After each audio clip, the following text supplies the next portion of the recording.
Muito bem, muito bom dia a todos mais uma vez. Outra vez, muito obrigado pela escolha de estarem aqui sábado pela manhã. Hoje é o nosso 7º encontro, não é isso? E eu confesso que caí de paraquedas aqui hoje. E aí, sobre o que mesmo nós vamos falar, hein? Será que alguém me ajuda? Sobre reencarnação, processo educativo. Ah, tinha pesca ali. O Rodrigo já tinha colocado a pesca. Que coisa boa.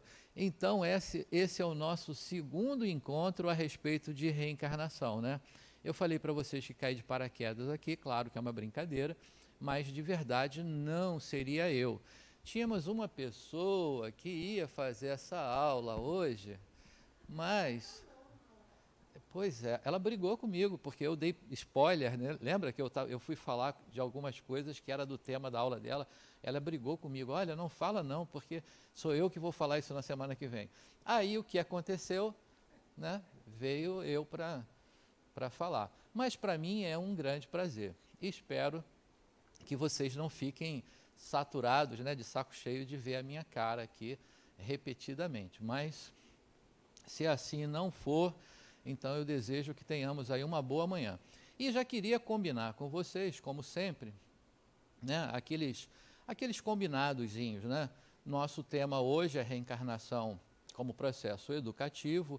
A gente vai caminhar por algumas desconstruções, né? Algumas ideias, porque o tema reencarnação, de um modo geral, todos nós temos uma ideia a respeito, né? E óbvio que trazendo aqui dentro de um curso, a gente vai fazer algumas desconstruções, vai desconstruir algumas coisas, né, que já tínhamos, mas também faremos outras construções a respeito disso. E para que a gente possa caminhar nesse sentido, a gente... Lindona! Então, para que a gente possa caminhar nesse sentido, eu vou pedir para que a gente faça isso juntos, assim... Teve uma dúvida, levanta o braço, a Alessandra não foi para o treino dela hoje, está disposta a fazer a caminhada de 6 quilômetros, então ela vai chegar até vocês com o microfone para que a gente possa ter na gravação a pergunta e a resposta. Então, façam perguntas e perguntem quando quiser, né? Não atrapalha. Eu até confesso a vocês que eu prefiro que a gente, no caminhar, né, no desenvolvimento do tema, se tiver alguma dúvida, pode levantar o braço e perguntar logo, porque às vezes as pessoas vão anotando e deixam para perguntar no final, e aí algumas vezes a gente acaba tendo que voltar ao tema e perde um pouco de tempo. Então eu prefiro até que façam as perguntas na mesma proporção que a gente for trazendo o tema. Combinado? E o outro ponto, o último, prometo, é que nós faremos o seguinte, o tema reencarnação, como propusemos na semana passada, ele está dividido em 3 encontros. Então, na semana passada, nós falamos sobre reencarnação e ciência. Hoje, falaremos sobre reencarnação, processo educativo. Na próxima semana, nós ainda estaremos falando sobre reencarnação. E falaremos sobre o processamento, sobre a programação, aquela ideia de destino, né, que algumas vezes a gente acha que é assim, meu destino e tal. Então a gente vai entender como isso está posto, né, no âmbito da probabilidade. Nada é maktub, nada está definitivamente programado de forma que não possa mudar. Isso a gente vai ver na próxima semana. Então, no nosso combinado de hoje, caso tenha alguma pergunta que seja do próximo tema ou das próximas aulas, me permitam então dizer para vocês, olha, sobre isso a gente vai falar na semana tal, para a gente poder potencializar o nosso tempo de hoje, falando do tema de hoje. Combinado? Então, vamos começar. Para que a gente possa entregar esse conteúdo de hoje, nós vamos ter alguns objetivos. Primeiro, demonstrar que invariavelmente os acontecimentos do cotidiano fazem parte de um processo educativo com vistas à nossa evolução. Isso aí traz aquela ideia embutida de que a gente não está aqui obrigado a pagar nada, né? Já ouviram alguém, ou nós mesmos, né, já falamos alguma coisa assim, não, eu estou vivendo isso porque eu estou pagando aquilo que eu fiz no passado, né? Já ouviram alguém falar assim, né? Hoje a gente vai tentar desconstruir essa ideia, porque ninguém está obrigado a pagar nada nesse sentido, né? Hoje a gente está obrigado a pagar o cartão de crédito, né? Não tem jeito, né? A pagar combustível caro, a pagar a carne para o churrasco. Meu Deus do céu, não gosto nem de lembrar disso toda hora, né? O valor que está. Isso a gente tem que pagar.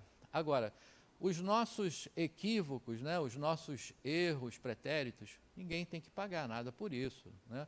A gente fez o que era melhor, o que a gente pôde fazer de melhor naquele momento. Então, ninguém está aqui para pagar nada. Mas estamos para nos vermos mais uma vez numa situação semelhante, com o intuito de aprender aquilo que não aprendemos. Então, se cometemos algum equívoco no passado, foi porque a gente não sabia fazer de outra forma. Agora, diante de uma situação semelhante, a gente então vai se pôr, né, na condição de aprender. E para que a gente chegue a essa ideia até o final, passaremos então por esses objetivos específicos, né? Explicar de forma clara como se dá o planejamento das reencarnações, demonstrar que, em que pese a inexorável evolução, as ações humanas são regidas pelo livre-arbítrio. Quando a gente toca nesse ponto de livre-arbítrio, aí dá pano para manga. A gente teria aí que ter umas 2 horas só para falar dele. Demonstrar que toda ação corresponde a uma reação, tanto do ponto de vista físico como das atitudes humanas. Explicar do ponto de vista espiritual que a vida na Terra, da forma como é vivida, implicará em penas e gozos futuros. Então, esse é um protocolo em que a gente, de fato, vive, né? A ação e reação é um fato, né? Não tem como a gente não pensar que ele não existe. Agora, talvez a gente possa ver que existem outros caminhos e que não só apenas esse. O evento, né, da ação e da reação, ele é dito em muitas outras formas, né? Por exemplo, a gente se apropria de uma ideia do hinduísmo que é o karma, né? A lei do karma.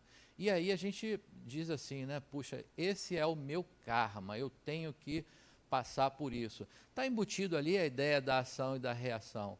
Aí a gente tem uma outra ideia, que essa é mais popular ainda, que diz assim, é a lei do retorno. Então, aquilo que eu vivi agora está retornando.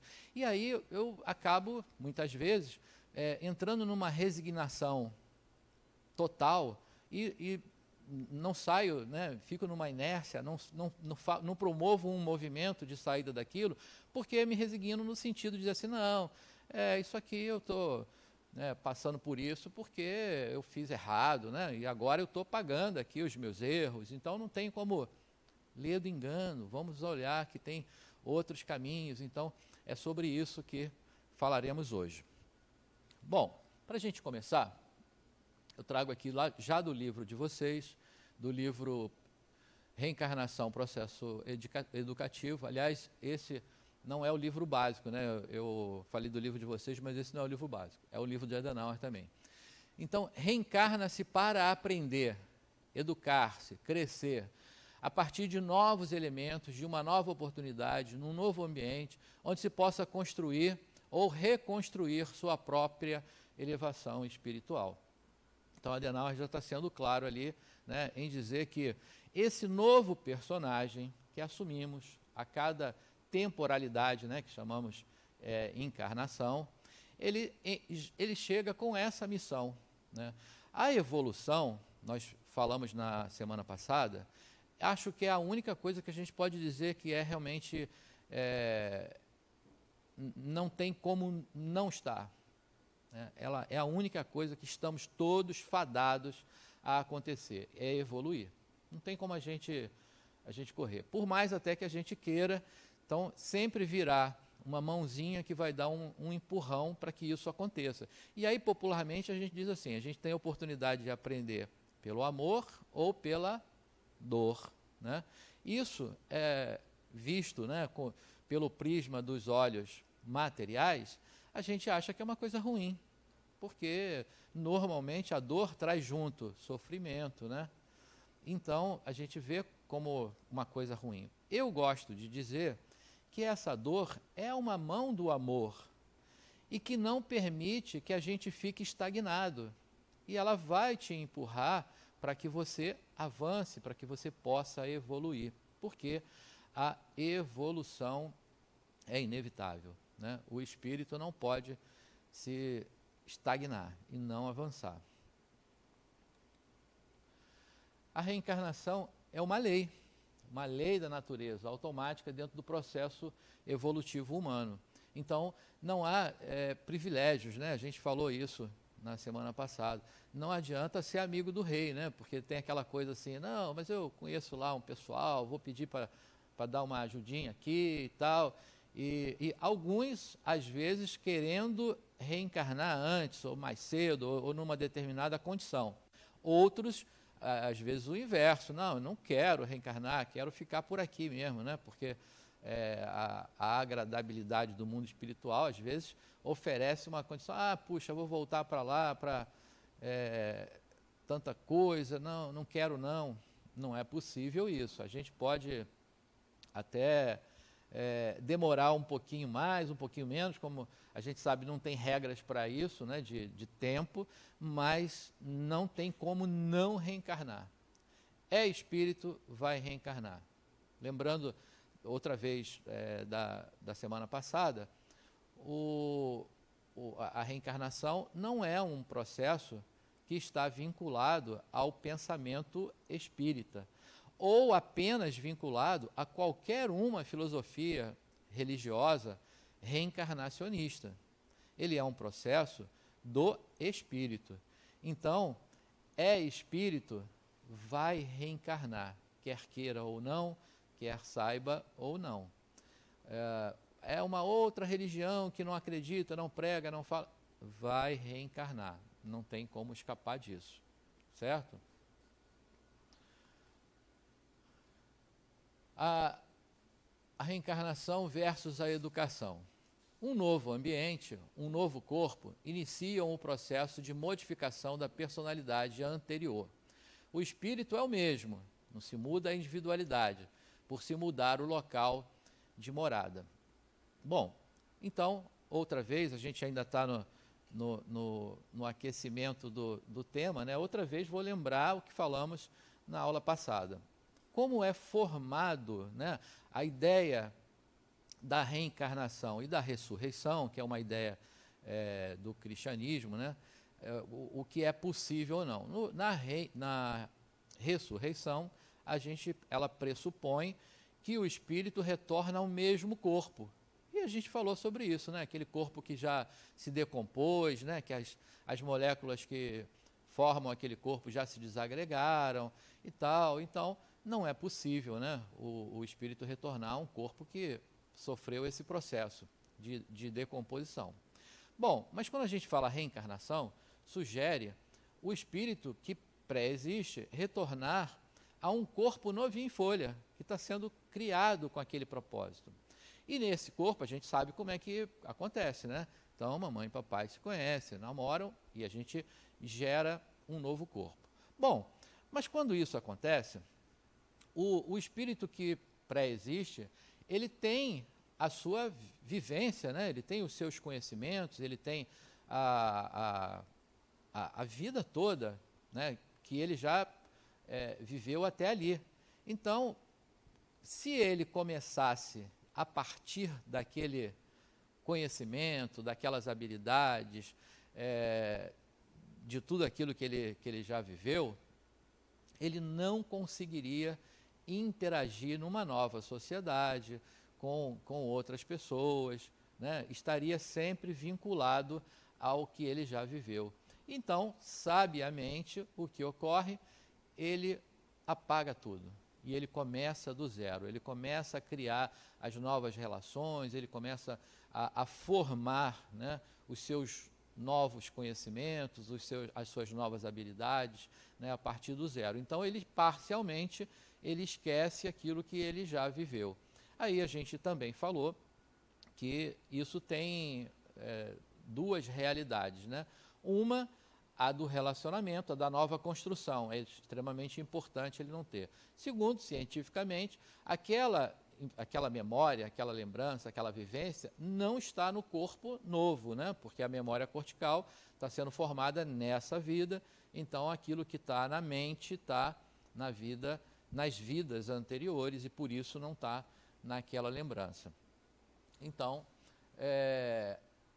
o novo personagem formado irá iniciar, né, os seus aprendizados a partir desse ponto. Mas o espírito é o mesmo. Então, a individualidade, né, que ele conquistou quando se tornou espírito é preservada, ele está lá. Né?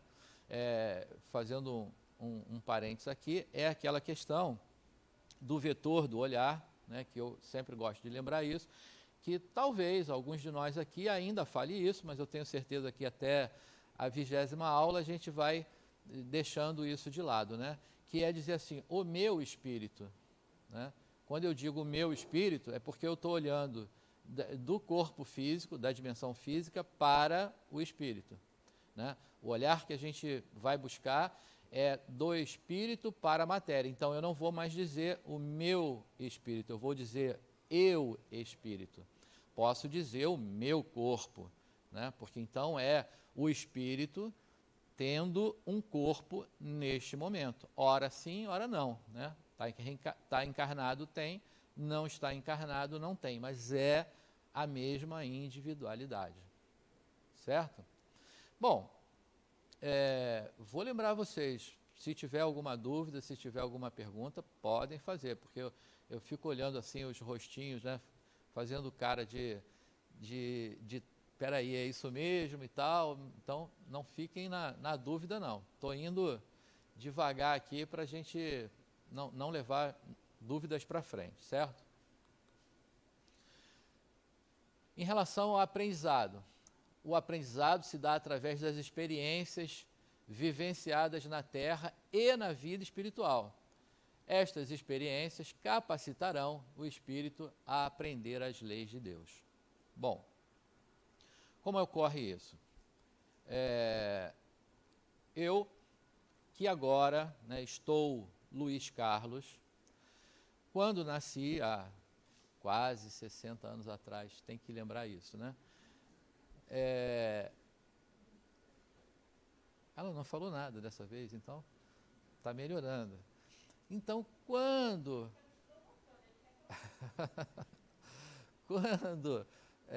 nasci, iniciei a formação desse personagem, né, que é o Luiz Carlos.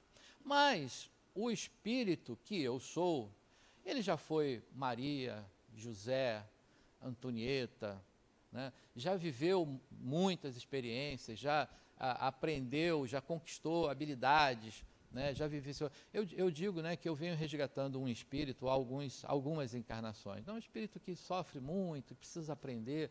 Então, venho, né, resgatando esse espírito há alguns anos e, enfim, agora já está melhorzinho, já está quase no ponto, acho que talvez mais umas duas encarnações juntas, eu acho que vai ficar tudo bem. E é assim para todos nós, né? A gente vai se melhorando a cada encarnação, vai formando um personagem, né, que é cada um de nós, que traz algumas habilidades anteriores, mas que principalmente aprende novas habilidades, né? Vivencia e aprende aqui. Bom, é só aqui que acontece isso? Claro que não. Né? A evolução, ela se dá nos dois âmbitos do espírito, tanto na vida material quanto na vida espiritual. Havia uma ideia antiga, que eu não sei se já passou por vocês, que quando a gente pergunta assim, o que é mais importante, a vida material ou a vida espiritual? Se eu estivesse fazendo essa pergunta para vocês agora, o que vocês responderiam? O que é mais importante, a vida material ou a vida espiritual? Qual é? Hã? Não ouço nada.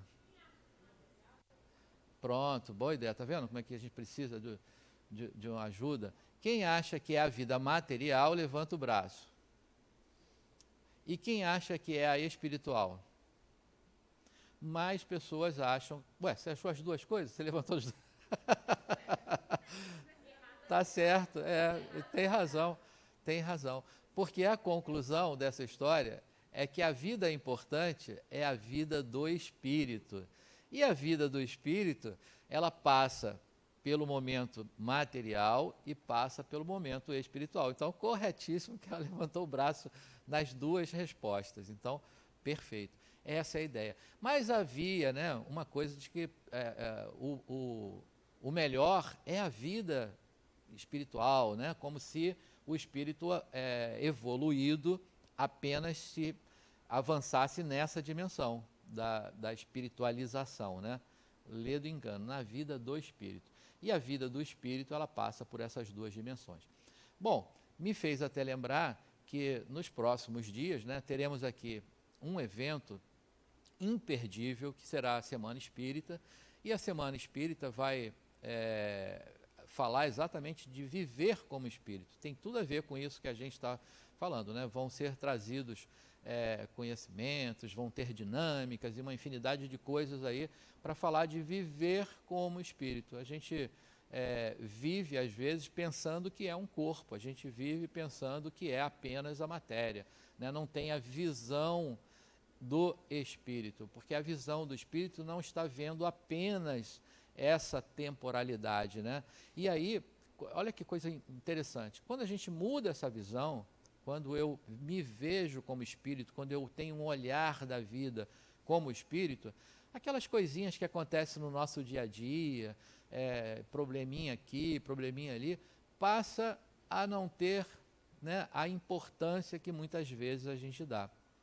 Tem uma frase não sei se é o Padre Marcelo, é um desses padres aí, que eu gosto muito, que ele diz assim, quando você está, tem uma pergunta ali, quando você está diante de um problema, você não tem que dizer, né, eu tenho um problema enorme. Você tem que dizer para o seu, ou melhor, quando você está diante do problema, você não tem que dizer para Deus, eu tenho um problema enorme. Ao contrário, você tem que dizer para o problema que você tem um Deus enorme. Então, o que ele quer dizer? Que você tem que diminuir o impacto desse problema na sua vida, né? E quando você olha a vida como espírito, você vê sempre assim. Pois não. Alitete, o aprendizado se dá através das experiências vivenciadas na Terra e na vida espiritual. Uhum. A pergunta é o seguinte, somente na Terra? Bom, a gente considera na constituição do Espiritismo, vamos dizer assim, que é o que a gente está falando hoje, a gente considera espírito o ser humano. Eu entendo que talvez a sua pergunta seja, o espírito, ele habita o universo, né? Então, não seria só a Terra, porque a gente sabe que no infinito do universo tenham espíritos. Mas a gente está, nesse caso aqui, falando de nós, né? Falando da nossa humanidade. Poderíamos ampliar isso para outro entendimento, mas implicaria em algumas outras questões. Por exemplo, lá nas questões do Livro dos Espíritos, entre 100 e 110, tem uma escala, que eu já mencionei ela algumas vezes, chamada escala espírita. Ela vai dizer que para a nossa humanidade existem 3 grandes grupos de desenvolvimento. A terceira categoria, os espíritos imperfeitos, a segunda, os bons espíritos, a primeira, os espíritos puros. Essa relação, essa escala, ela diz respeito à nossa humanidade. Então, essa evolução que ele prega e que diz que é na vida material e na vida espiritual, está em relação à nossa humanidade. Porque se a gente considerar que há espíritos muito mais avançados, eles não precisariam estar nesse princípio de evolução. Quando você chega lá, na última instância da evolução, relatada por Kardec no Livro dos Espíritos, Espírito Puro, a primeira coisa que ele diz é porque o espírito já atingiu tudo aquilo que a nossa humanidade, né, o que o nosso planeta pode oferecer, ele já se despojou de todas as suas vicissitudes, não precisando mais reencarnar em corpos perecíveis. É o que diz lá o texto. Então, o que acontece?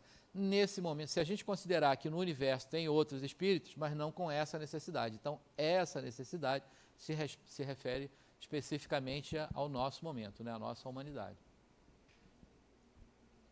Pois não. Ô Luiz, você disse que quando o espírito reencarna, é aí que ele sofre um apagão, né? Para reencarnar e não está lembrando de nada.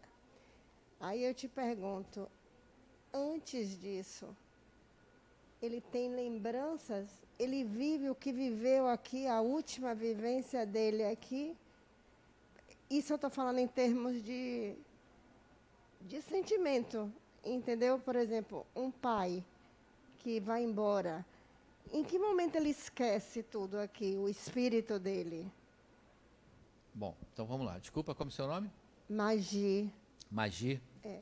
Então, Magi, na próxima aula a gente vai abordar um pouco, vai aprofundar um pouco mais o que você está trazendo agora como ideia, mas está dentro do nosso tema ainda, então eu vou só pontuar isso para você. Aquilo que, você lembra, você assistiu a aula 3, né? Você entrou depois, né? Então, ó, imperdível, hoje à tarde a gente tem a reposição da aula 2, que é a aula Deus.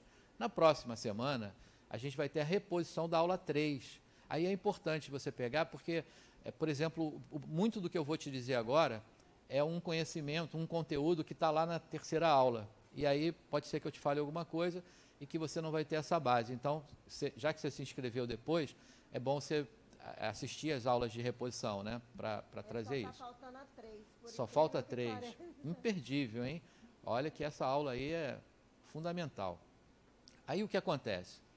Na aula 3 a gente vai ver que o perispírito, que é aquele corpo que envolve o espírito, ele é um organismo muito complexo.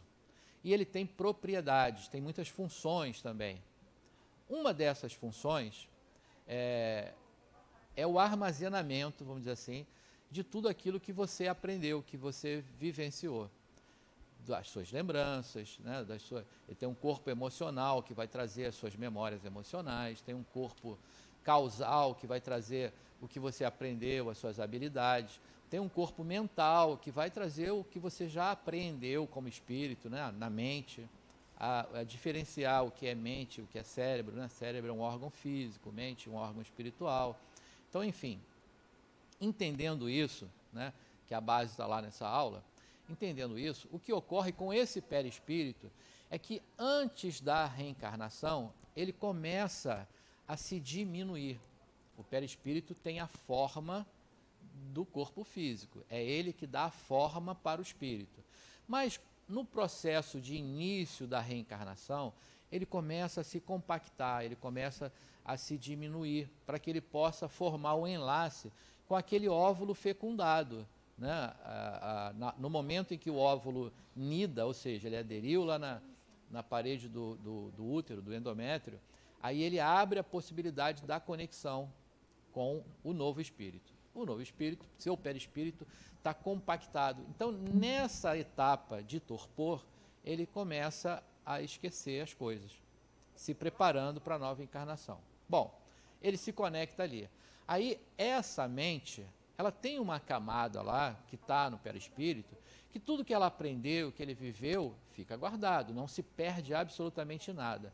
Mas ele começa a interagir com o biológico. Ele vai pegar a herança genética do papai e da mamãe e vai começar a trabalhar com ele outra função lá do perispírito chamado MOB, Modelo Organizador Biológico. Nessa interação com o corpo físico, ele forma um cérebro. Esse cérebro começa zerado, porque ele não tem memórias, as vivências passadas, ele começa dali. Bom, iniciei a reencarnação. Eu agora não lembro se eu fui o pai, se eu fui a mãe, se eu fui o irmão, se eu fui o primo, se eu fui o vizinho. Não lembro. Porque nessa cortical, nesse cérebro, não tem essa memória, não tem essa vivência. Agora, ele está lá no seu perispírito. Aí existem técnicas, se for necessário. Eu digo que só precisa fazer se for necessário mesmo. Você pode ir lá por regressão, você tem técnicas de hipnose, que você pode ir lá e resgatar uma lembrança. Outros momentos de desdobramento, quando você está fora do corpo, você tem a lembrança. Então, isso ocorre, mas naquele corpo físico não tem. Bom, isso é a regra, é assim que acontece. Existem as exceções. Então, por existirem as exceções, um canadense, médico, pesquisou 40 anos da vida dele, foi o pioneiro nesse tipo de pesquisa, né, Dr. Ian Stevenson. Ele pesquisou 40 anos da vida dele a respeito da reencarnação e a partir de lembranças espontâneas de vidas passadas. Então, crianças que lembravam ter sido o pai, ter sido a mãe, ter sido o irmão, o primo, o tio, enfim. Então, isso é uma prova científica de que a lembrança está lá. Né? Só que você não está com ela ativa, vamos dizer assim, no seu consciente daquela encarnação. Então, não se lembra por esse motivo, por não estar ali, mas a lembrança, a memória não se perdeu. Ela continua no perispírito. Ok? Se a gente trouxer isso para uma linguagem psicológica, essa memória vai estar no seu inconsciente. O que está no seu consciente é o que você está vivendo agora, é o que você está construindo agora. Ok? Pois não. Deixa chegar o microfone aí para você.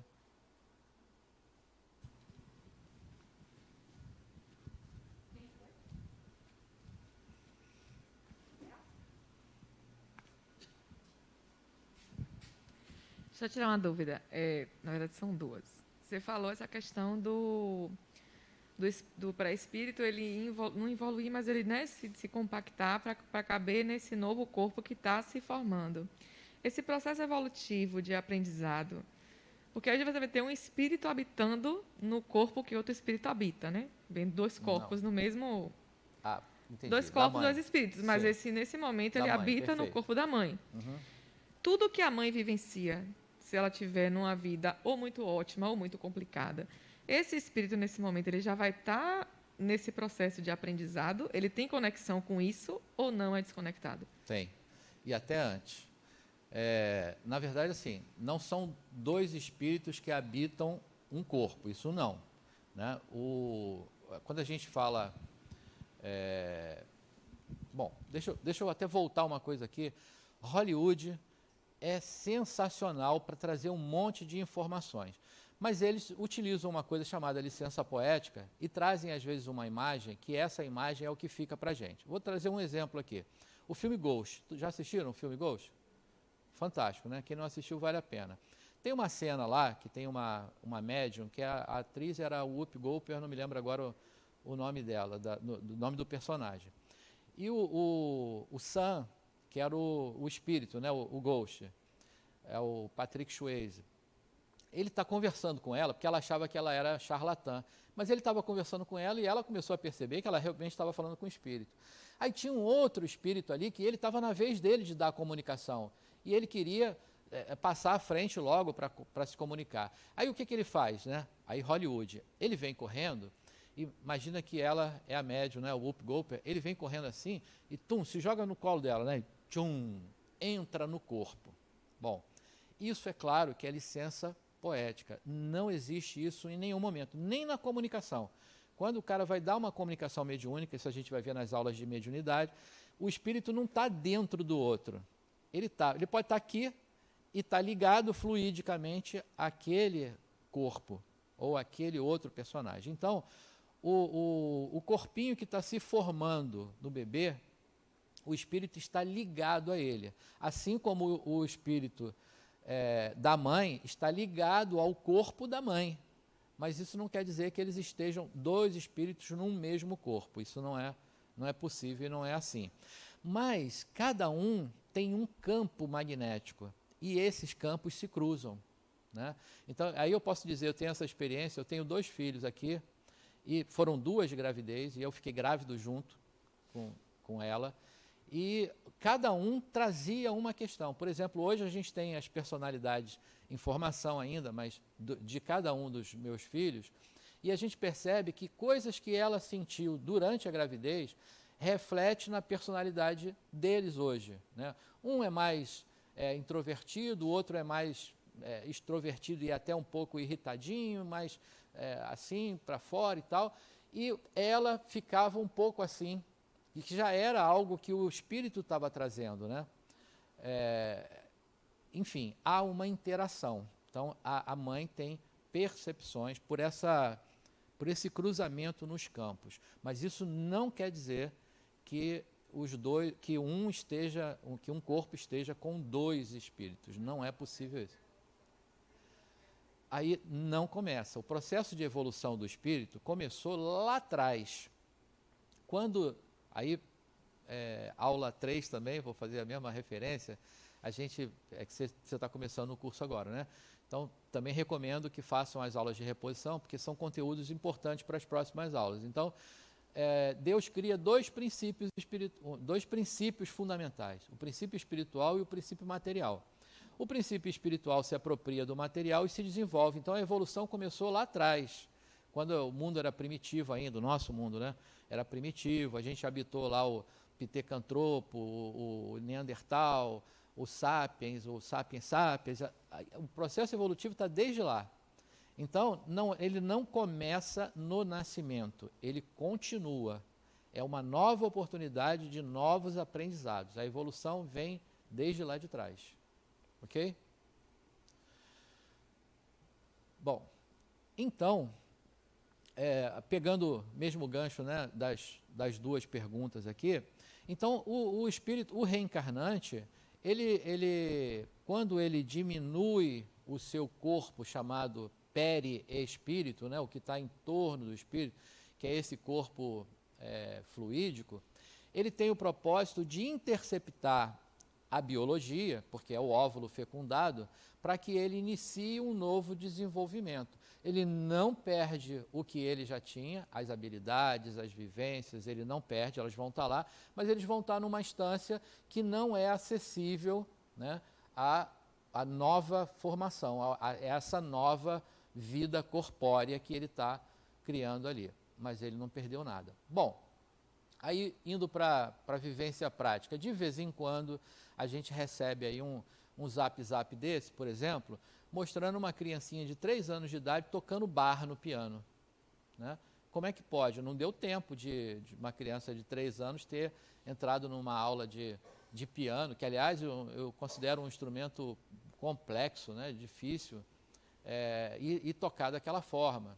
Então, é uma habilidade que essa criança tem de outra vida, de uma vida passada, e que por um escape desses, né, pela exceção da regra, ele trouxe essa habilidade muito evidente, porque todos nós trazemos tendências dessas habilidades. Talvez a gente se reconheça em algumas dessas questões. Tem coisas que a gente vai fazer, que você nunca fez, mas que você tem o maior jeito para aquilo.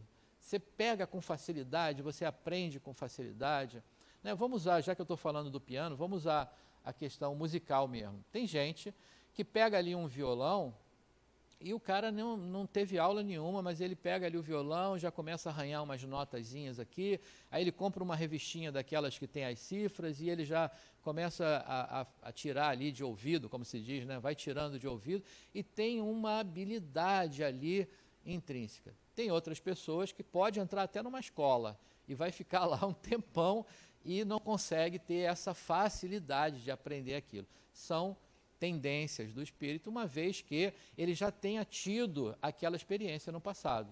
Então, todos nós trazemos intrínseco em nós, né, essas habilidades, porque já vivenciamos, já tivemos o contato com essa dimensão, né, seja essa que eu estou mencionando agora, artística, musical, ou outra dimensão qualquer, né, de desenvolvimento do espírito. Então, isso é para todos, né? Para todos nós. Vamos lá. E o esquecimento, acho que agora só vai ratificar o que a gente já falou, né? Então, recebemos um equipamento novo, corpo, cérebro, ego, uma nova personalidade e experiências no novo meio em que vai renascer. Então, o equipamento é novo, está zerado, né? Está 0 quilômetro ali. Por isso, tudo aquilo que desde bebezinho, né, a gente vai aprendendo, a gente vai conquistando, vai passando por todas as fases ali do desenvolvimento e vai construindo, então, esse novo personagem, esse novo saber, né, esse novo conhecimento, sem ter perdido aquilo que já construiu no passado. Então, durante a encarnação, o esquecimento do planejamento não é total, pois o espírito tem lembrança quando liberto do corpo durante o sono, por exemplo, né, através de sonhos, algumas vezes, durante meditações, por influências de guias espirituais, bem como através de intuições. Bom, me lembra já dar um spoiler, né, de quando falaremos das aulas de mediunidade, porque a mediunidade ela vai... É sua aula de mediunidade ou não? Então, spoiler de novo. Quando eu faço assim, talvez acabe a aula vindo para mim, né? Então, posso dar o spoiler. Então, na aula de mediunidade, a gente vai aprender que todos somos médiuns, né? E que a mediunidade está posta assim, desde uma mediunidade muito sutil, que está no âmbito das intuições, né, da inspiração, até uma mediunidade muito aparente, muito evidente, que é chamada a mediunidade ostensiva, né, onde o fenômeno aparece com muita clareza. Bom, só que nesse âmbito mais sutil, que é o mais comum, se a gente pegar aí a população mundial, não vai ter um que não tenha um relato de uma intuição, né, de algo uma ideia que surgiu, né, e que muitas vezes a gente associa a uma ideia externa, né, como se um determinado espírito ou alguém, né, tivesse te soprado aquela ideia. A gente associa isso como intuição. Isso, na verdade, é inspiração. Então, você foi inspirado por uma outra inteligência. Isso acontece nesse aspecto sutil da mediunidade como possibilidade de comunicação com o outro. Bom, a intuição, então, nos diz o que é nosso, é o que está no nosso perispírito, ou, numa linguagem psicológica, no seu inconsciente. A intuição, ela vem de você mesmo, vem do espírito que você é. Então, lembrar-se de questões passadas através de uma intuição é você estar acessando a sua memória pregressa. Claro isso para vocês? A diferença, então, da intuição e da inspiração? Tranquilo? Se um outro espírito te traz uma coisa qualquer, um relato, inspiração. É de você mesmo, intuição.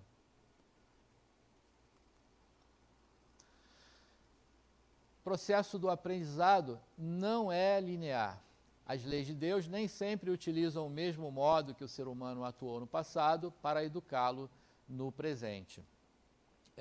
Eu gosto de fazer uma brincadeira, porque Kardec colocou lá no início das suas obras, dizendo o seguinte, que todos nós fomos criados simples e ignorantes, mas fadados à felicidade, né? Ou seja, nós iniciamos no mais bruto, né, do nosso universo, mas seremos um dia um ser muito iluminado, sutil, avançado, né?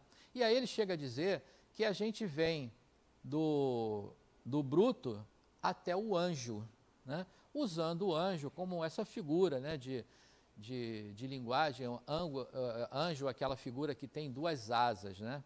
Então eu gosto de aproveitar essa ideia e dizer que nessa trajetória de evolução, o que a gente precisa fazer é construir as nossas asas para que a gente possa ser anjo. Para que a gente chegue a ser anjo, tem que construir asa. Uma dessas asas, ela vai compreender uma dimensão intelectual, é a asa do intelecto. E aí toda a questão de cultura, né? Tudo que se relaciona ao intelecto está nessa dimensão, está nessa asa. E o outro lado é a asa da moralidade. O que a gente poderia falar sobre ética, mas está nas escrituras básicas, né, como moral. Então, vamos utilizar como moral. E tudo que se refere a esse tipo de aprendizado está nessa outra asa, né? Então, nós temos uma asa da intelectualidade e uma asa da moralidade. Esse desenvolvimento não é linear, olha o que o nosso texto está dizendo. Algumas vezes, a gente vai encontrar algumas pessoas que já se desenvolveram muito no aspecto moral. E a gente vai ver pessoas que têm uma moralidade incrível, né, fantástica, pessoas que têm uma experiência de vida. Sabe aquela pessoa que você gosta de conversar porque a pessoa te traz coisas que são confortantes até, né, algo bacana da experiência e tal. E muitas vezes, essa mesma pessoa pode não ter um avanço intelectual. Às vezes a questão cultural, a questão do intelecto ainda está muito aquém do que poderia ser. Então, de forma às vezes simples, utilizando uma linguagem muito simples, ela consegue trazer esse avanço da moralidade sem que o intelecto esteja muito avançado. Mas o contrário também existe. Então, a gente pode encontrar pessoas, né, que estejam já intelectualmente muito avançadas, mas moralmente nem tanto assim.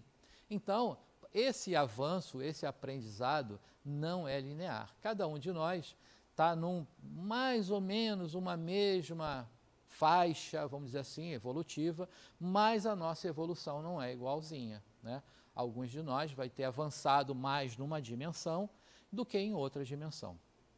Um outro aspecto, e que Adenauer traz agora numa releitura em relação à evolução, e que eu particularmente gosto muito, é que às vezes a gente quer mensurar, né, a evolução por 1 ou 2 parâmetros, e não é possível, né? A complexidade dessa evolução é muito maior do que isso. Então, eu mesmo, vou falar de mim agora, né? Eu mesmo às vezes vi uma pessoa muito espiritualizada, uma pessoa que tem ali as suas rotinas, ela reza, ela ora pelas pessoas e tal. Eu achava que essa era uma pessoa muito evoluída, né? Mas o fato é que a dimensão espiritual não é a única dimensão que vai dar a posição de espírito avançado. Essa complexidade é muito maior. Então, são muitas outras dimensões. O que vai dizer, de fato, se aquele determinado espírito é um espírito avançado, é essa quantidade de dimensões que ele tenha avançado, nas diversas dimensões. Aí sim, a gente pode dizer, esse é um espírito evoluído.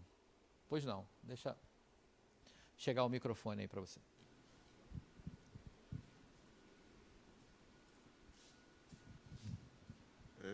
Boa. Luiz, eu queria saber por que essa definição de não ser linear, se é do Adenauer ou se é algo que você preparou para falar. Não, ali está o texto daquele livro, Reencarnação, Processo Educativo, do Adenauer. Porque a colocação de não ser linear, ela não está correta, entendeu? Porque se não é linear, há uma pergunta, então o que é? O que é que pode ser? Aí eu fiquei aqui pensando, né? Se não for linear, vai ser o que, então? E aí, eu entendi sua explicação perfeitamente. Uhum. Né? O processo que você explicou de não ser linear, eu compreendi totalmente. E tentando aqui uma definição para isso. Né?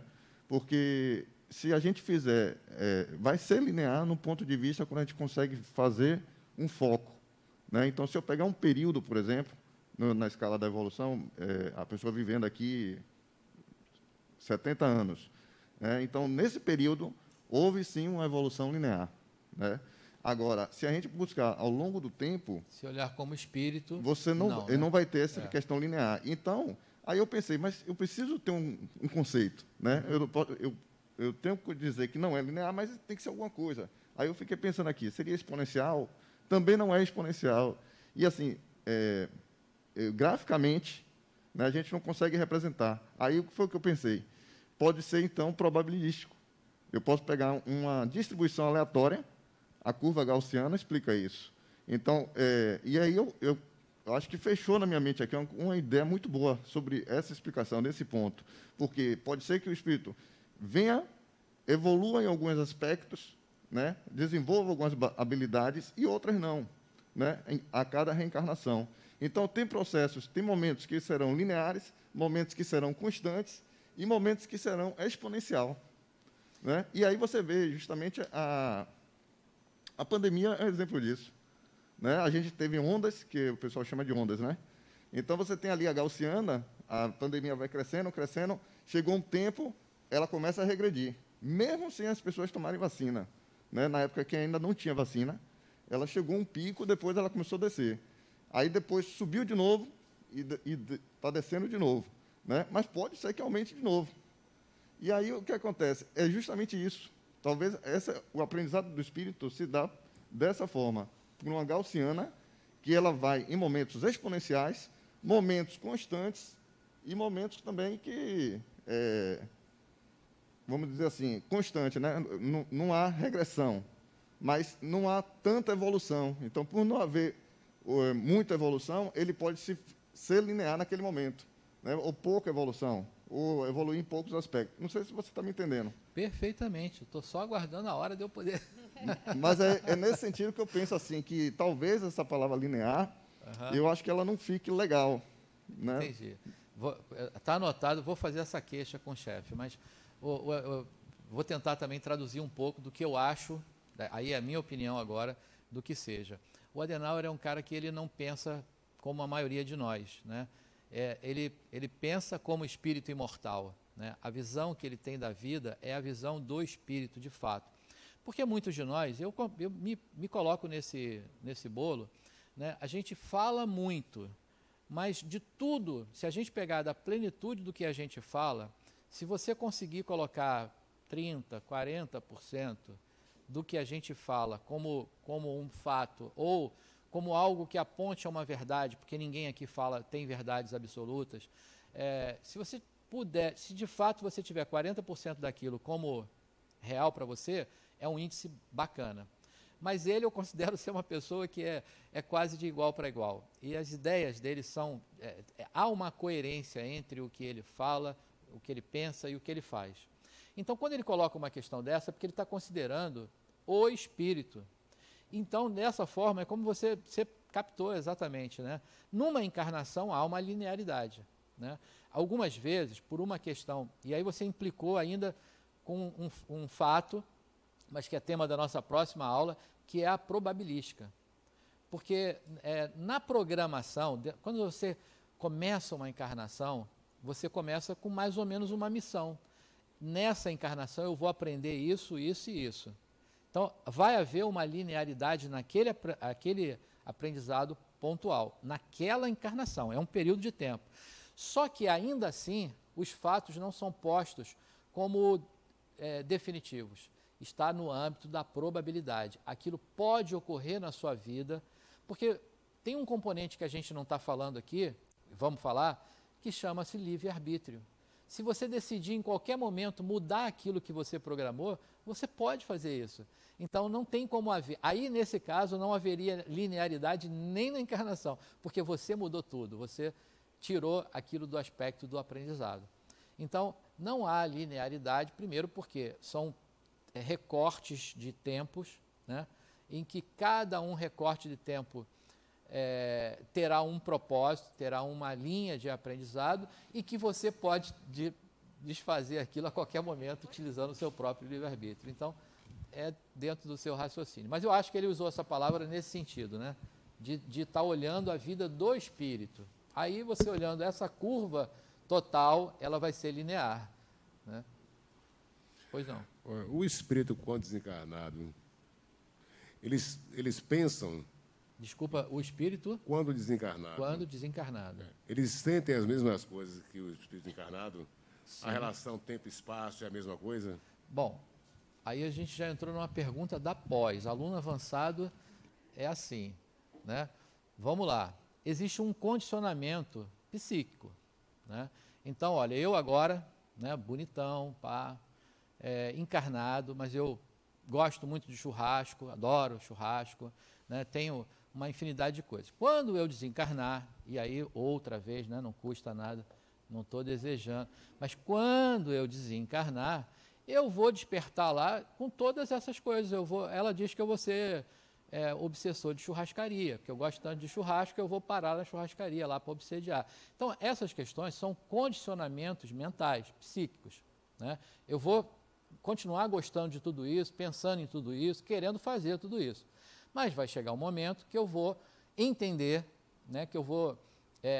vai chegar a minha consciência que eu não preciso mais daquilo, eu não preciso comer churrasco, eu não preciso vivenciar muitas coisas que eram necessárias no corpo material, mas eu ainda vou ter até as sensações, eu vou ter a mesma vontade, né, daquilo.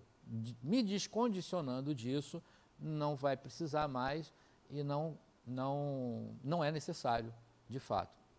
Por exemplo, quando a gente diz, e aí eu vou entrar num outro ponto, às vezes até polêmico, que quando um suicida toma uma decisão dessa equivocada, ele tem a impressão inicial que ele vai resolver os problemas dele, né? E aí, quando ele desperta do outro lado, ele percebe que não resolveu, porque há a vida do espírito e ele continua vivo. E se as questões que afligiam ele não fossem financeiras apenas, porque aí essa lá do outro lado ele não precisa de dinheiro, mas ele talvez tenha resolvido para ele, mas largou a família ou sei lá quem que ele deixou lá no pepino, né? Então ele também não resolveu. Mas psiquicamente ele não resolve, porque ele continua pensando a mesma coisa, ele continua vivendo a mesma coisa, tendo os mesmos desejos, as mesmas vontades, e até, olha, pasmem, até dores físicas demoram a se descondicionar. Se o cara morreu, desencarnou com uma determinada doença, ele vai ter um tempinho lá para que ele possa se descondicionar, porque é claro que aquela dor, aquele sofrimento era físico, mas até ele se descondicionar disso, ele continua vivendo aquilo por um tempo. Depois ele se liberta disso. Era isso? Foi, tá. A relação tempo-espaço. Foi essa parte da pós-graduação que eu falei. O fato... Bom, vamos lá.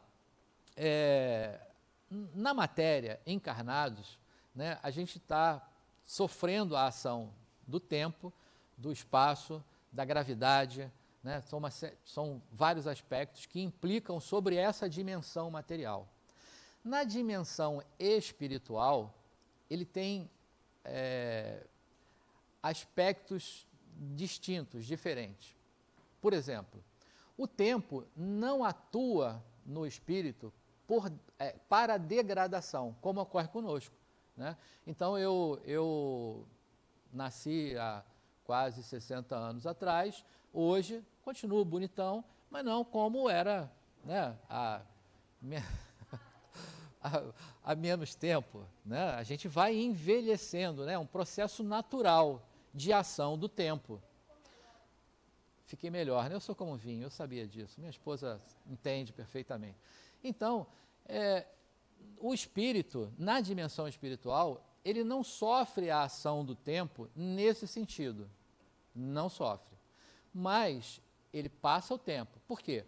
Como é que a gente mensura o tempo aqui no nosso orbe? As voltas, né? A rotação e a translação. A rotação vai determinar os dias, né?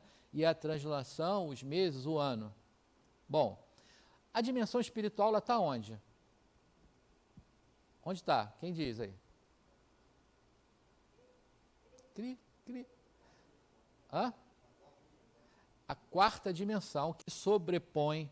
hoje lá no acelerador de Hadron, eles já comprovam 11 dimensões, olha que coisa fantástica. Estamos falando da terceira dimensão, a física, e a quarta dimensão espiritual, né?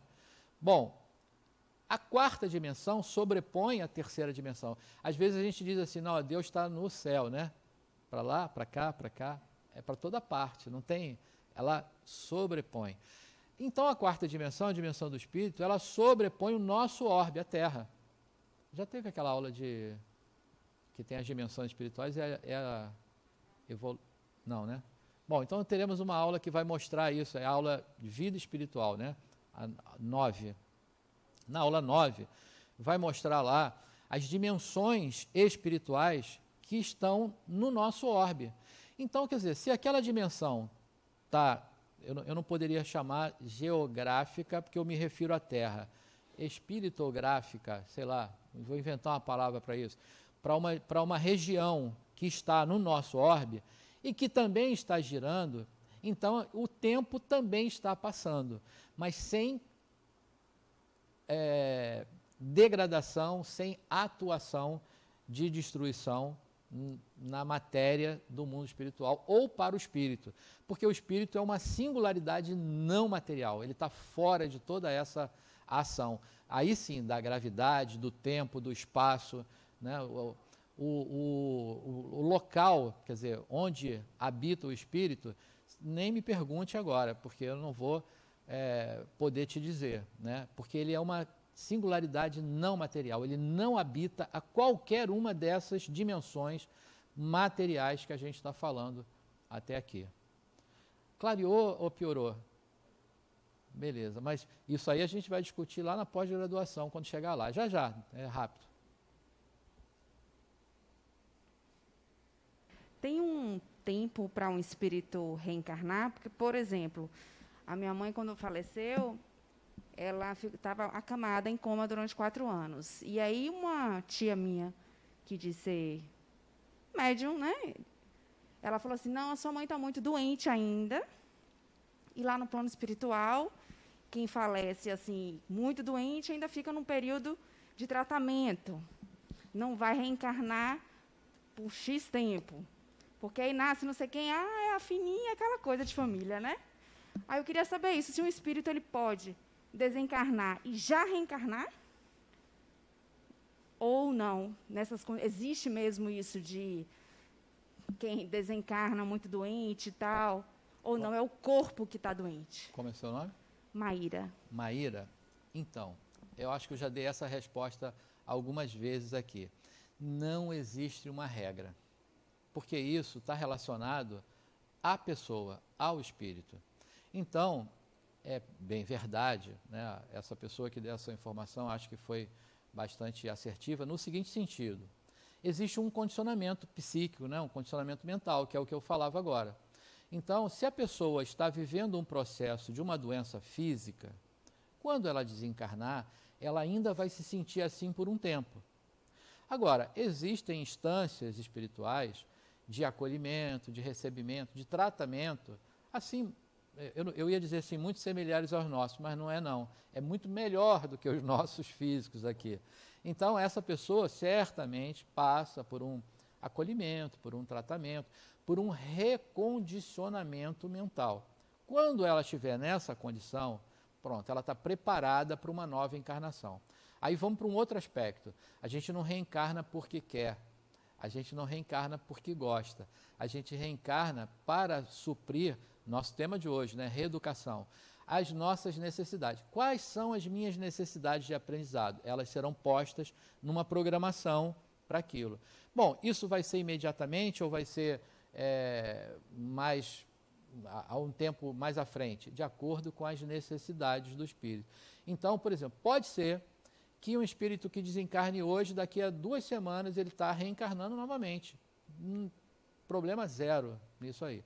Pode ser, e posso te dizer também que existem muitos assim, que desencarnaram lá atrás e que ainda não tiveram condição de reencarnar. Porque não é uma regra geral, é um condicionamento pessoal. Então, para uns vai ser muito rápido, para outros pode ser muito demorado. Eu agora estou de férias das mediúnicas, não estou trabalhando, não estou conseguindo conciliar tudo isso. Mas eu já trabalhei muito tempo em mediúnica. E quando você trabalha em mediúnica, que você está conversando com o espírito, você ouve coisas, né, 1000. E eu já ouvi uma infinidade de vezes espíritos que desencarnaram lá na época da escravatura. São escravos que desencarnaram, às vezes fruto daquelas coisas todas lá, né, daquela época, e que estão aqui ainda querendo se esconder do senhor lá da fazenda, que ele era escravo, E ainda com essa condição mental, se sentindo ainda escravo.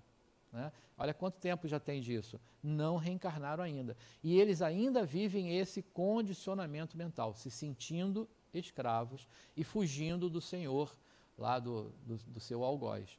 Então, isso é uma questão de condicionamento mental. Então, não dá para dizer, né, como uma regra, dizer assim, não, essa pessoa desencarnou agora, daqui a tanto tempo ele vai reencarnar. Não dá, é pessoal. Né? Pode ser rápido? Pode. Pode ser demorado? Também. Então, é pessoal. Ok?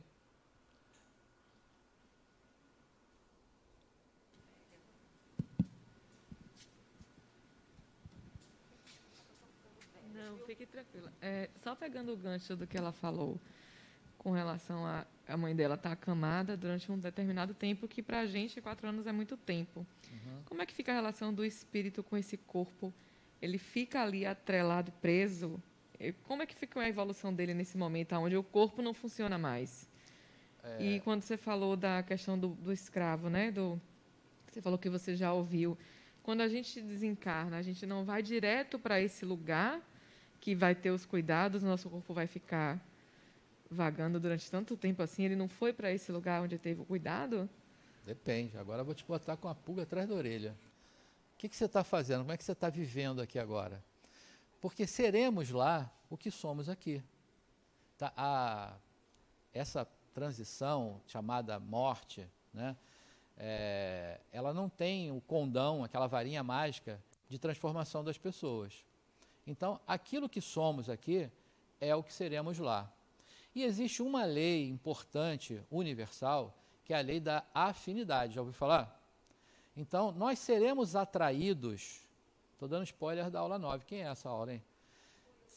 Seremos atraídos naturalmente para uma instância espiritual compatível com a sua vibração. O que você é agora, o que você vibra, o que você faz. Agora, essa coerência, quando eu digo coerência psíquica, eu estou falando entre o que você pensa, eu acabei de mencionar isso do Adenauer, né? O que você pensa, o que você fala e o que você faz. Porque eu posso muito bem pensar uma infinidade de coisas até esdrúxulas, mas eu não consigo, embotado, né? A família, a sociedade, eu não ponho em prática aquilo que eu pensei. Vamos ao contrário. Eu posso pensar nas boas coisas, posso até falar das boas coisas, mas eu não consigo fazer. Faltou coerência, né, nas 3 coisas.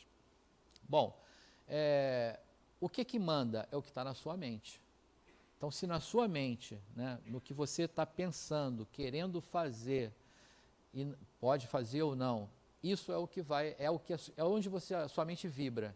Isso é o que vai te atrair para uma instância espiritual. Então, sua vida determina para onde você vai quando desencarnar. Você mencionou uma coisa assim, vai ficar vagando?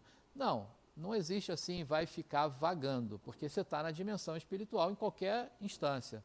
Mas se você está muito atrelado às coisas materiais, muito provavelmente você vai estar querendo voltar aqui para viver aquilo que você vivia. Não é possível, mas você vai estar nessa tentativa.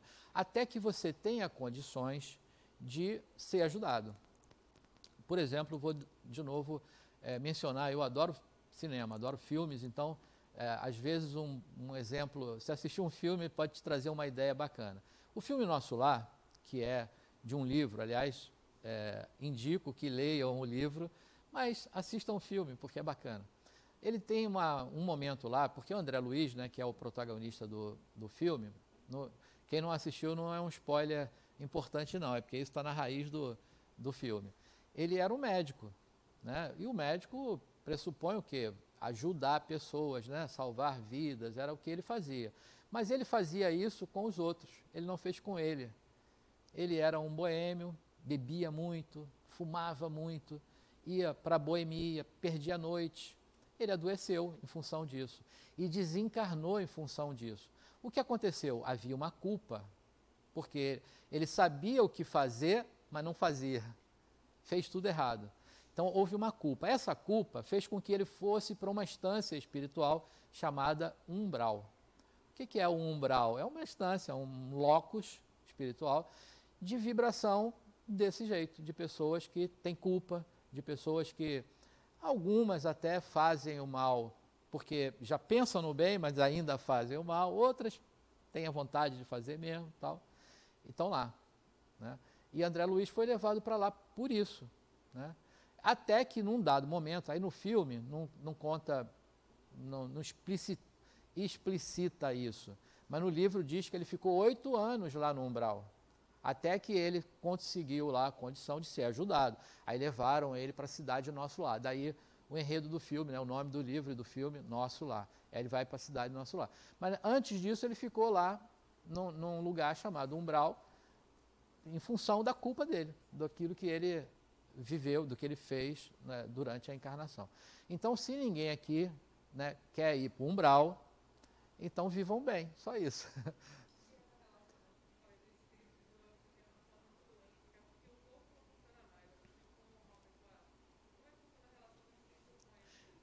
Ok, então vamos supor, a pessoa está em coma e ela passa um período bem grande em coma. Nesse momento, isso também foi aula, recomendo que assista às aulas de reposição, porque vai ter uma aula que vai falar sobre a libertação do espírito. E nessa aula, a gente vai entender que o espírito, quando o corpo está nessa forma, em coma, ele entra em libertação. Antes do desencarne, ele já está livre, mas ele ainda está ligado ao corpo. E ele está aprendendo até com aquilo. Como o nosso tema hoje, reencarnação, processo educativo. Então não tem como não estar evoluindo, porque mesmo com a dor, mesmo com aquele problema, o espírito está aprendendo com aquilo, né?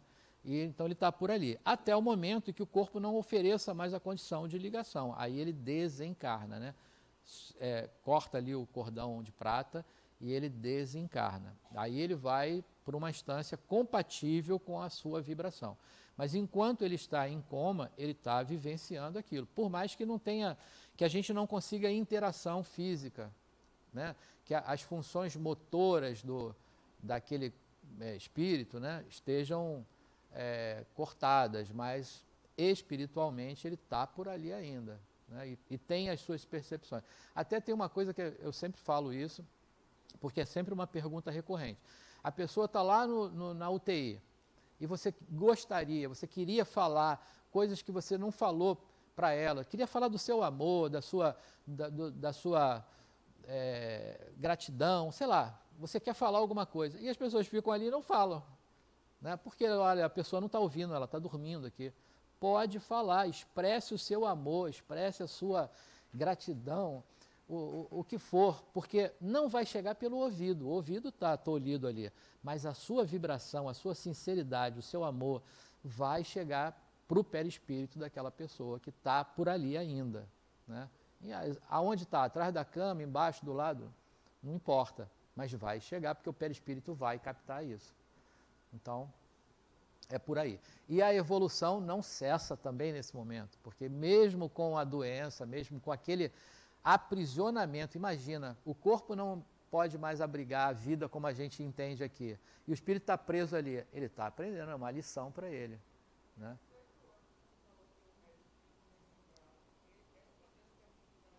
Foi um processo de aprendizado absolutamente para ele, né?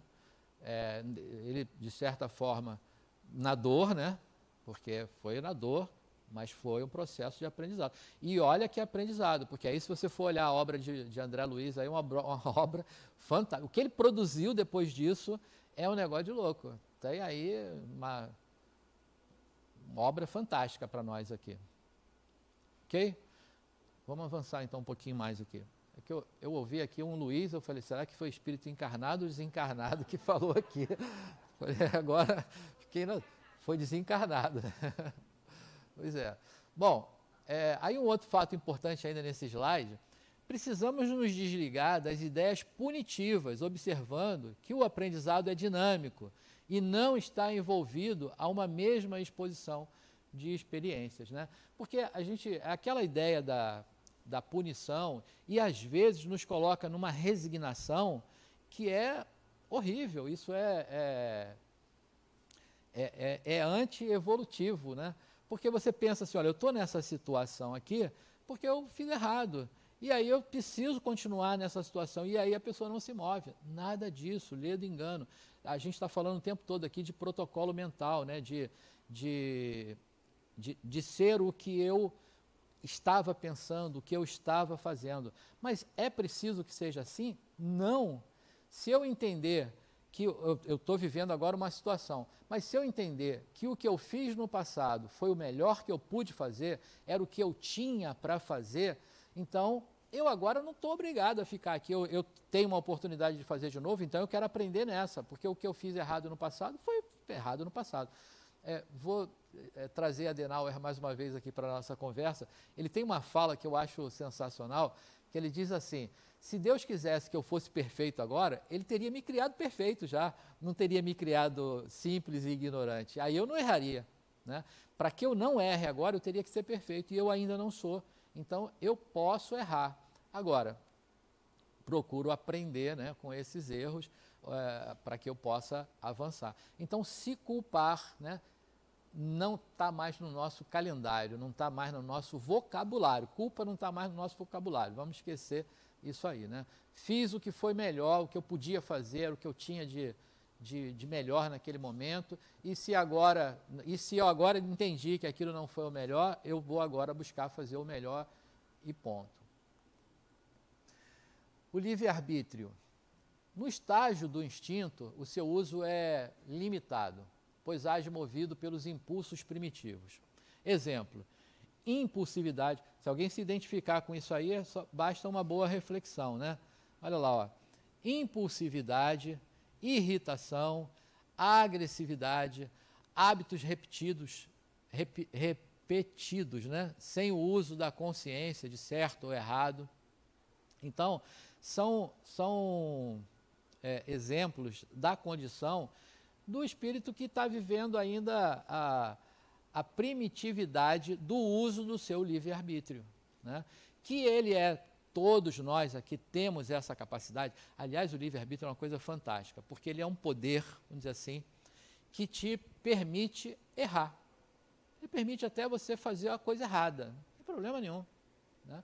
E muitas vezes a gente sabe, hoje eu estou conectando várias aulas, né? Lá na aula de vida espiritual a gente vai entender essa questão dos mentores, né? Que a gente fala há muito tempo. Hoje a gente prefere falar amigos espirituais, porque pessoas são espíritos são pessoas, aí não tem esse negócio de mentor. Quando se fala mentor, parece que é um cara muito superior a você, e não é. É um cara que está ali no seu, mais ou menos no seu mesmo andar, né? E aí, às vezes o seu mentor, né, o seu amigo espiritual, ele se entristece com você, porque você está tomando uma decisão que ele, puxa a vida, mas isso que você está fazendo vai dar errado. Olha, nesse caminho, ele fica tentando te ajudar, mas você decide ir para outro e vai. E é sobre isso e está tudo bem. Essa fala está moderna agora, eu detesto, mas estou fazendo aqui. É sobre isso e está tudo bem. Você vai até escolher fazer o errado e vai fazer, porque o seu livre-arbítrio te permite isso. Agora, quando é que a gente tem um domínio maior sobre isso e a gente pode fazer mais escolhas? Quando eu tiver mais também maduro, né, dentro dessa consciência, dessa complexidade que é a evolução. Aí eu vou tendo cada vez mais domínio sobre isso. Um exemplo que eu gosto de trazer, que está relacionado à reencarnação, ainda que um pouco mais da próxima aula, mas o próximo expositor que lute.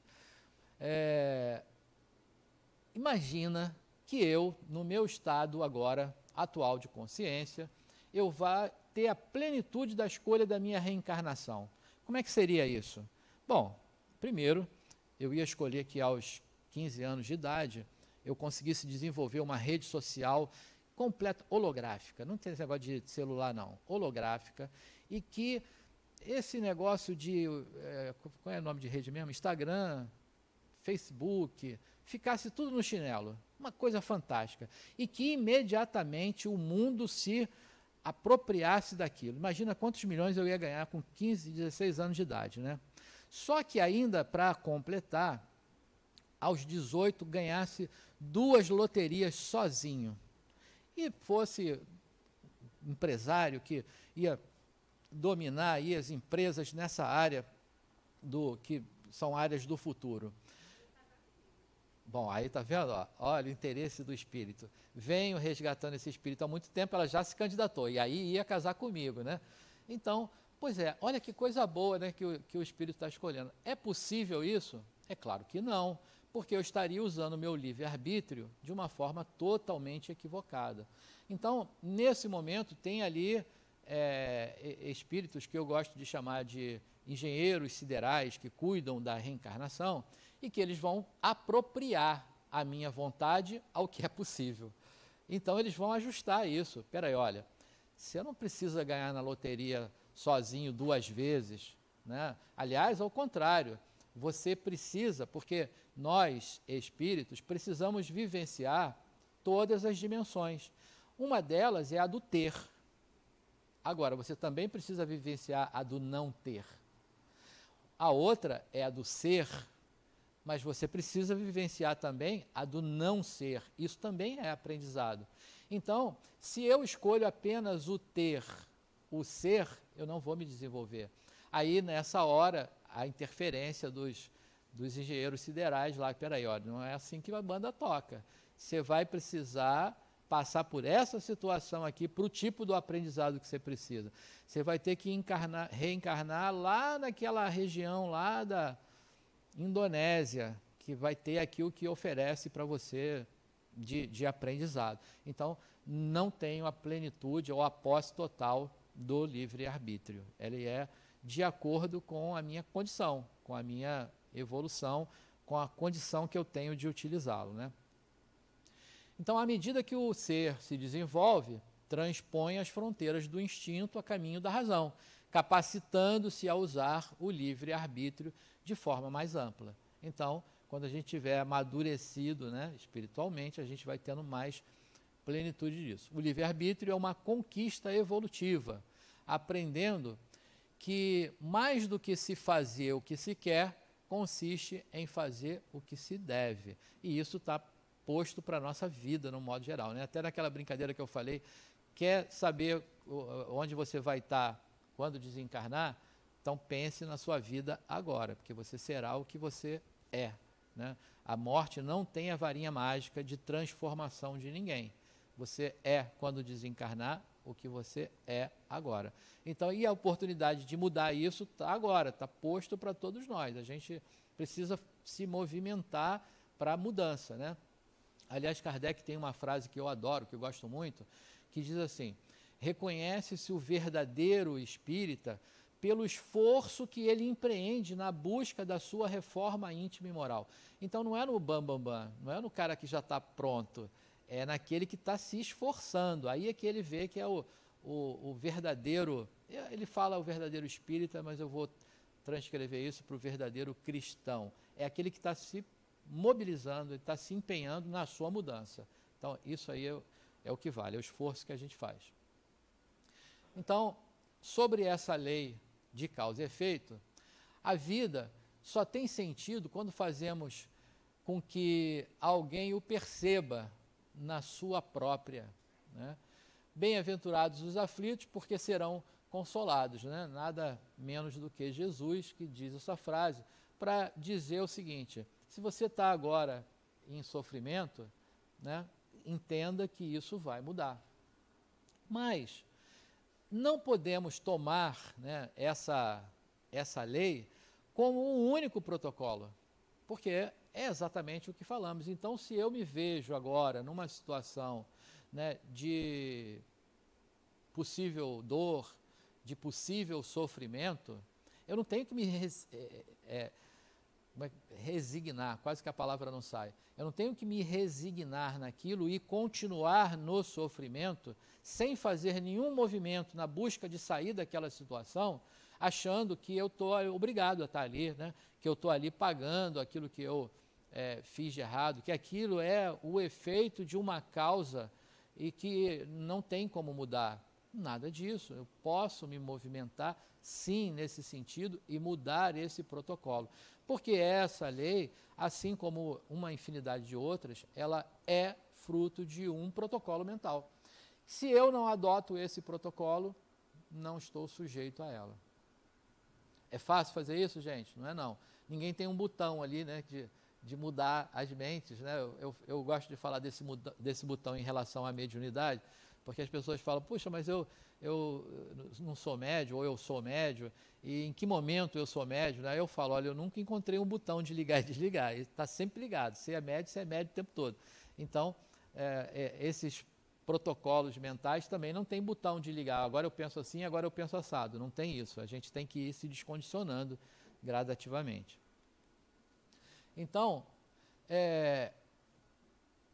para a nossa evolução, assim como para todo e qualquer aprendizado, a gente está falando de reeducação, né, existem dois aspectos, dois pontos importantes. Um deles são as provas. Então, a gente está na escola, a professora, o professor, traz a matéria e ele vai ensinando aquela matéria para você. Chega um momento que ele precisa aferir se você já aprendeu mesmo, não é assim? Aí o que ele aplica? Uma prova, né? Para aferir se a gente já aprendeu aquilo de verdade. Mas, vocês acham que se de repente esse professor perceber, porque aquele aluno interage com ele ali o tempo todo, e ele perceber, fala, olha, nem preciso botar uma prova para esse aluno aqui, porque eu sei que ele sabe essa matéria, ele já sabe. Eu posso dar um 10 para ele ali sem aplicar a prova? Posso ou não? Hã? Eu já sei que ele sabe, eu não preciso provar ele ali. Eu já sei que ele sabe, então eu não preciso, né? Então a prova é algo que está posto na nossa vida como esse cheque, né? Como essa verificação de que tenhamos ou não aprendido alguma coisa, mas ela não é obrigatória. Então, se a gente já aprendeu, eu posso ter colocado lá no meu plano reencarnatório uma determinada prova numa determinada época da minha vida, para checar aquilo. Mas ao longo da minha encarnação, eu já aprendi, aquilo não precisa estar ali e ela pode sair. Então, entendemos aqui prova como sinônimo de aprendizado, de desafios para o espírito. Não tem caráter obrigatório. Prova não significa necessariamente sofrimento, mas sim a aquisição de novos conhecimentos em virtude de teste que aqui será submetido o espírito encarnado. Bom, mas aí a gente tem uma outra condição que vocês já devem ter ouvido falar também, que é a chamada expiação. Aí sim, a expiação, ela está posta na nossa encarnação como um elemento imutável. Ele vai acontecer, ele está lá. Não tem como a gente não passar por ele. De que forma aquilo vai acontecer? Pode ser mais intenso, menos intenso? Pode ser, mas aquilo vai acontecer. Porque o propósito da expiação é diferente. O propósito da expiação é te dar um empurrão, é te propulsionar à evolução, ao avanço, ao aprendizado. Então ela tem um caráter de propulsionar mesmo, não estou achando outra palavra agora, mas é essa, de te empurrar, né? E aí, vocês poderiam me perguntar assim, e o que seria isso, né? Quantas pessoas vocês já ouviram, por exemplo, que tiveram uma doença, vamos pegar uma coisa que aos olhos materiais parece ser muito dolorido, né? Drástico, teve uma doença e deu a volta por cima e mudou a vida toda em função daquilo. Já ouviram falar de alguém assim? Essa expiação, então, teve esse caráter propulsionador na vida dessa pessoa. Algumas vezes, né? Puxa, foi uma pessoa... Também vou falar uma coisa muito triste, entendo que eu não estou fazendo apologia a isso, não. Durante a pandemia, aquela determinada pessoa que tinha uma vidinha ali tranquila, porque estava sob a guarda dos pais, né, todo o amparo, todo direitinho, de repente os 2 pais morreram durante a pandemia. Essa pessoa teve que se movimentar e correr para cá e para lá, e hoje está numa boa, com a sua vida totalmente organizada e tal. Então, é uma maneira que a vida encontra de colocar a gente a se movimentar, né? Tem uma história, não vou contar, porque quando esse pessoal começa a se reunir aqui, significa que o meu tempo está acabando, então eu tenho que andar mais rápido. Mas tem uma história da vaquinha, né? Daquela pessoa que vivia, aquela família que vivia da vaquinha e ninguém fazia nada, porque todo dia ali tirava o leitinho da vaquinha e estava ali e ninguém fazia nada. Um belo dia, alguém empurrou a vaca da ribanceira. Quando empurrou a vaca da ribanceira, tiveram que se movimentar para ter alimento, para ter a forma de sobrevivência deles. E aí todo mundo se movimentou e a coisa ficou muito melhor, foram muito mais prósperos, né? Então, é mais ou menos assim. As expiações, elas estão na nossa vida para um propulsionamento, para que algo de melhor seja possível para nós. É claro que não é só ter a prova, é preciso que haja a nossa ação, é preciso que a gente reaja a ela de forma a nos tornarmos melhores. Então, as expiações são situações de caráter obrigatório, com a finalidade de promover o avanço e o desenvolver da habilidade do espírito. E a finalidade da reencarnação? A reencarnação é um mecanismo usado no processo de evolução da humanidade. Nenhum ser humano está isento do processo de educação. Está só ratificando o que a gente já falou, né? Que nós já tínhamos falado sobre isso. Bom, então como é que ocorre, para a gente concluir a nossa ideia de hoje, como é que ocorre isso? Lá quando Deus cria os dois princípios, né? O princípio espiritual e o princípio material, o princípio inteligente, né, que é o princípio espiritual, se apropria da matéria e começa a se desenvolver. Aí, quando ele faz isso, ele se torna espírito. E aí, quando ele se torna espírito, né, ele começa as suas reencarnações. As reencarnações começam a partir dali. Nos reinos mineral, vegetal, animal, não tem reencarnação ainda, né? É automático, ele vai evoluindo, ganha a habilidade necessária, passa para outro reino ou passa para uma outra espécie dentro do próprio reino, mas a evolução ali é constante. Bom, chegou ao reino hominal, aí começam as reencarnações. Aí ele passa, né, para a vida de relação aqui na Terra, é o que a gente está vivendo. Mas chega um momento, né, a curva ABC da vida, né, a gente nasce, cresce e morre, aí o corpo físico morre. Quando o corpo físico morre, o espírito desencarna. E o espírito desencarna e retorna ao plano espiritual. Então, em que dimensão ele vai estar? Será aquela que a gente acabou de falar, né?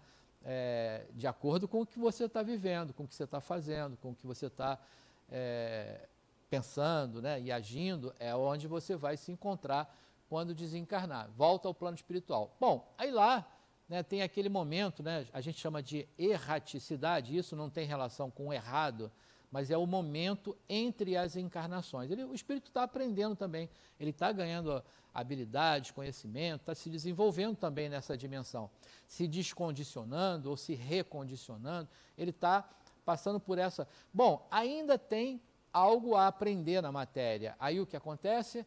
Ele volta à vida material, reencarnação. E aí ele fecha esse ciclo, né, que os orientais, né, e nós espíritas nos apropriamos muitas vezes da terminologia, né, oriental. Aí os orientais vão dizer assim, ele está na roda do samsara, que é a roda da reencarnação e da desencarnação, né? Então o espírito reencarna e desencarna, até o dia que ele já aprendeu tudo, que ele já passou por aquelas etapas que a escala espírita promove, demonstra de forma clara, né? Espírito imperfeito, bom espírito e espírito puro. Chegou nessa condição, ele não precisa mais reencarnar em corpos perecíveis, porque ele já se despojou de tudo aquilo que não é mais necessário para ele. Aí, quando isso ocorre, né, não precisa mais, aí ele parou aí, estagnou? Não, continua a sua evolução no plano espiritual ou em outros mundos, porque aí aquilo, me perdoe, me esqueci seu nome. Como? Emmanuel. Aí, tá vendo? Agora não esqueço mais, parceiro de Chico. Então, o que o Emmanuel me trouxe naquela hora, né? Por que estava falando apenas da Terra? Porque a gente está se referindo à nossa humanidade, mas, olha lá, o Espírito não tem mais, ou melhor, não tem mais. Nós não temos que pensar, né, que o Espírito só habita aqui. O Espírito habita em todo o universo, né? De acordo com o seu nível de evolução, ele terá um locus, terá uma instância espiritual adequada para o seu desenvolvimento. E aí ele vai continuar a sua evolução, né, como o co-criador, vai trabalhar com Deus, né, mantendo os mundos, desenvolvendo e etc. Né, a construção eterna do conhecimento e da felicidade auxiliando a Deus.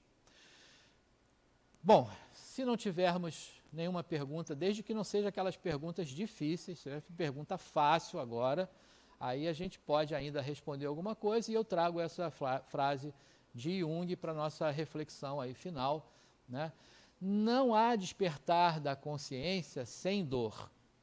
As pessoas farão de tudo, chegando aos limites do absurdo, para evitar enfrentar a sua própria alma. Ninguém se torna iluminado por imaginar figuras de luz, mas assim por tornar consciente a escuridão. Então, Jung, né, Carl Gustav Jung, brilhantemente traz essa reflexão para nós. Se for pergunta difícil, não, só pergunta fácil agora. Tudo bom? Desculpa, é brincadeira, viu?